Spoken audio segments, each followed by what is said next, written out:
Based on the rules, the Vice President was required to file an answer, and then optional on the part of the prosecution to file a reply. They filed a reply. Bandang 1:30 ng hapon nang dumating ang tauhan ng prosecutors ng House of Representatives sa tanggapan ng Senate Secretariat sa Senado ngayong araw. Bitbit nito ang 37 pahinang dokumento na sagot ng prosecution panel sa answer ad cautelam ni Vice President Sara Duterte sa samon ng impeachment court. Ayon kay Attorney Renato Bantug Jr., Senate Secretary na tumatayong Clerk of Impeachment Court, sa Lunes ay ipapamahagi nito ang mga kopya sa Senator Judges. Friday being a non-working day technically in the Senate, I'll be able to route this to the members of the impeachment court on Monday. So, but meanwhile, I have to scan and then photocopy. But the distribution to the members of the court will happen on Monday. Yeah, wala ka naman kasi mag-receive.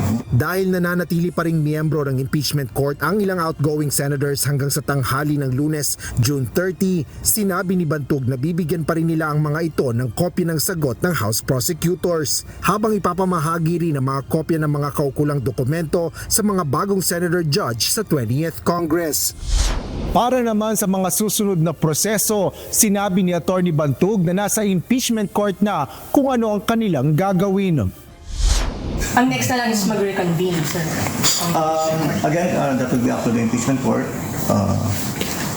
And also the parties, if they wish to file anything in between now and in the future dates. So it's up to them really. So pwede pang may i-file po?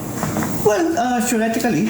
Kaugnay nito, kinumpirma naman ni Attorney Reginald Tonggol, tagapagsalita ng impeachment court, na natanggap na ng korte ang sagot ng House prosecutors. Asher Cadapan Jr., UNTV News and Rescue. Diyos ang aming sandigan, serbisyo publiko ang aming pinahalagahan.